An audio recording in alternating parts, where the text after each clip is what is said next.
या गडचिरोली जिल्ह्याला आपण नेक्स्ट स्टील हब म्हणतोय।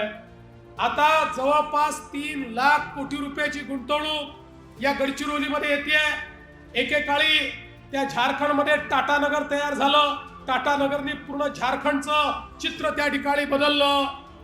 आता टाटानगर पेक्षा देखील मोठी गुंतवणूक ही आमच्या गडचिरोलीमध्ये येते। हे गडचिरोली आधुनिक गडचिरोली आम्ही बनवतोय। पण ही गुंतवणूक येत असताना 2 तत्व मी सांगितली। पहिलं तत्व, गुंतवणूक तर आणू, पण जल, जमीन आणि जंगल या गडचिरोलीचं जे आहे त्याचं संवर्धन करून या ठिकाणी आम्ही गुंतवणूक आणू, हे पहिलं तत्व।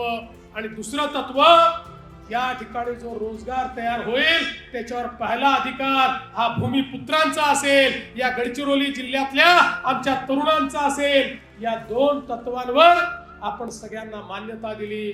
आजही आपण बघू शकता लॉयड सारख्या ठिकाणी आमचे हजारो पोरं त्या ठिकाणी कामाला लागलेले आहेत आणि पुढेही ते लागणार आहेत।